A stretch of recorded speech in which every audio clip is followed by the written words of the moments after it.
Section 1. Politique des pipelines. Un conduit de discorde. L'oléoduc Bénin-Niger, un projet ambitieux visant à relier le bassin d'Agadem, riche en pétrole, au Niger, au port de Semek-Podji, au Bénin, est devenu l'épicentre d'une crise diplomatique naissante. S'étendant sur plus de 1900 km, cet oléoduc représente un investissement de plusieurs milliards de dollars et revêt une importance économique considérable pour les deux nations. Cependant, les récents événements entourant la détention de personnalités clés associées au projet ont jeté une ombre noire sur ce symbole de coopération bilatérale. La situation souligne la fragilité des relations entre les nations africaines, même face à des intérêts économiques communs.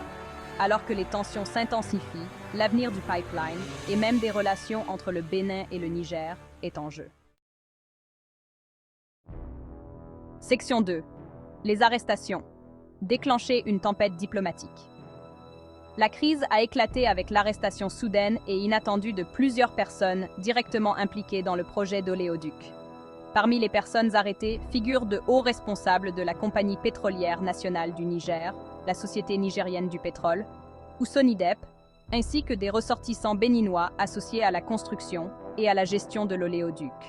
Les arrestations effectuées par les autorités béninoises ont suscité l'indignation au Niger, qui a crié au complot et à la manœuvre politique. Le gouvernement nigérien, pris au dépourvu par ces arrestations, a nié avec véhémence tout acte répréhensible de la part de ses citoyens et a exigé leur libération immédiate. Les arrestations ont déclenché une tempête diplomatique, les deux pays rappelant leurs ambassadeurs et se livrant à une guerre des mots par le biais de déclarations officielles et de déclarations dans les médias. La situation est encore compliquée par le manque de transparence qui entoure ces arrestations. Les autorités béninoises sont restées muettes sur les accusations précises portées contre les personnes arrêtées, alimentant les spéculations et les théories du complot.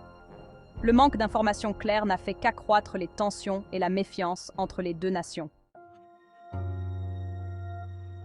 Section 3. Profil des détentions. Qui sont les détenus? Bien que le nombre exact de personnes arrêtées ne soit pas clair, des sources suggèrent qu'au moins une douzaine de personnes sont actuellement en détention. Parmi les personnalités les plus en vue figurent Sani Oumarou, un haut responsable de la Sonidep, et un proche confident du président nigérien, Mohamed Bazoum. Oumarou, connu pour son expertise dans le secteur pétrolier et gazier, a joué un rôle central dans la négociation de l'accord sur l'oléoduc avec le Bénin et dans l'obtention d'investissements étrangers pour le projet. Sa détention est perçue par beaucoup au Niger comme un affront direct à la souveraineté de leur pays. Autre personnalité clé, prise dans la nasse, Jean-Claude Ansou, un homme d'affaires béninois de premier plan et PDG d'une entreprise de construction engagée pour travailler sur le pipeline.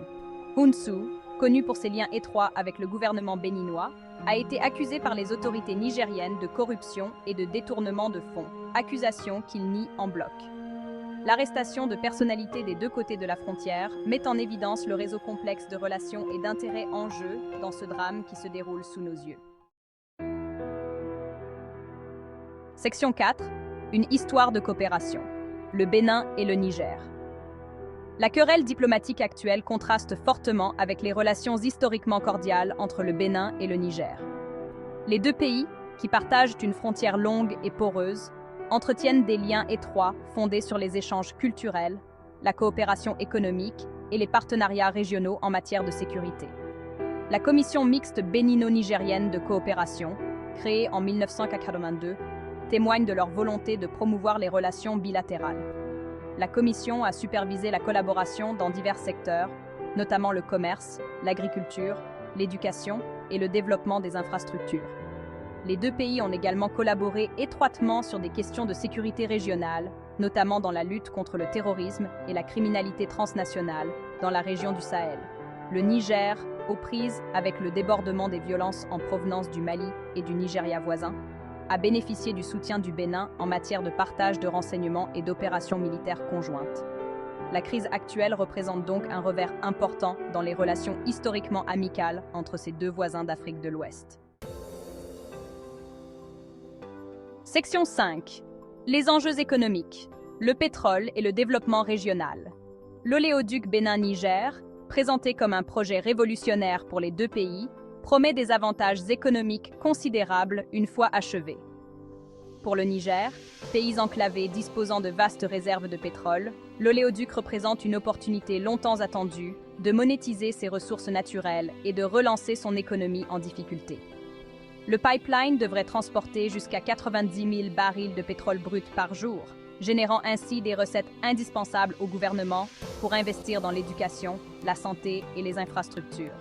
Pour le Bénin, l'oléoduc offre la perspective de devenir un hub énergétique régional et d'attirer les investissements étrangers.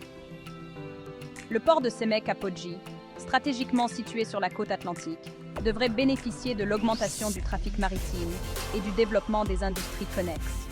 Le projet d'oléoduc a également créé des emplois et stimulé l'activité économique dans les deux pays, notamment dans les secteurs de la construction et de la logistique. Section 6. Ondes de choc diplomatique, les retombées et la fureur. Les retombées diplomatiques des arrestations ont été rapides et sévères. Le Bénin et le Niger ont tous deux rappelé leurs ambassadeurs pour consultation, ce qui témoigne d'une rupture de la communication et d'un durcissement des positions. Les déclarations publiques des deux côtés ont été accusatrices, chacun accusant l'autre d'agir de mauvaise foi et de violer le droit international. La crise a également attiré l'attention des acteurs régionaux. La Communauté économique des États de l'Afrique de l'Ouest, CEDEAO, s'étant déclarée préoccupée et ayant exhorté les deux parties à faire preuve de retenue et à engager le dialogue. La crise a également jeté une ombre sur les investissements étrangers dans la région. Le projet d'oléoduc, qui implique d'importants investissements de la part d'entreprises chinoises et françaises, pourrait être compromis si la situation n'est pas résolue rapidement et à l'amiable. L'incertitude qui entoure le projet pourrait également dissuader de futurs investisseurs étrangers, ce qui nuirait au développement économique des deux pays. Section 7. Issue possible. Trouver une voie vers la résolution.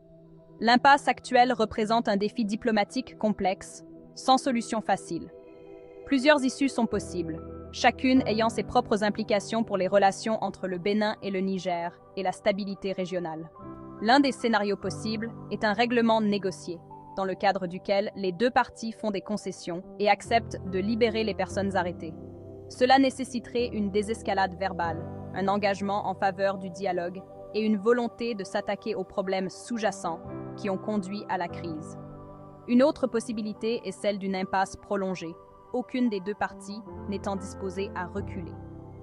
Ce scénario pourrait conduire à une nouvelle détérioration des relations, à des sanctions économiques et même à la possibilité de fermeture de frontières.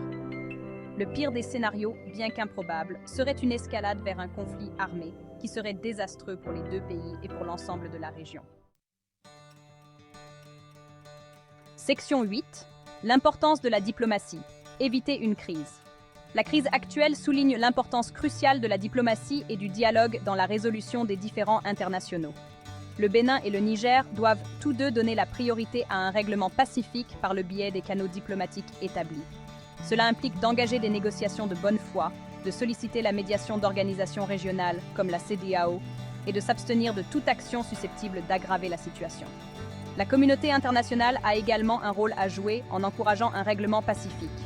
Les pays voisins, les organisations régionales et les puissances mondiales doivent user de leur influence pour exhorter les deux parties à faire preuve de retenue et à rechercher un règlement négocié.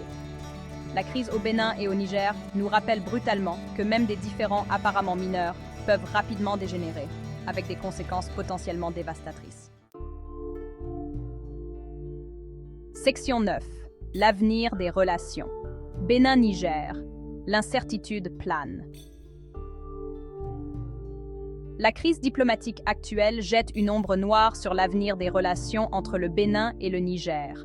Les arrestations, le manque de transparence et la guerre des mots qui s'en est suivie ont érodé la confiance et la bonne volonté entre les deux nations. Même si une solution est trouvée, les cicatrices de cette crise sont susceptibles de subsister, ce qui pourrait avoir un impact sur la coopération future sur des questions d'intérêt mutuel. La crise met également en évidence la fragilité de la paix et de la stabilité en Afrique de l'Ouest, une région aux prises avec de nombreux défis, notamment le terrorisme, la pauvreté et le changement climatique. La communauté internationale doit continuer à soutenir les efforts diplomatiques visant à résoudre cette crise et à empêcher que d'autres n'éclatent. Les enjeux sont de taille, non seulement pour le Bénin et le Niger, mais aussi pour l'ensemble de la région. Thank you.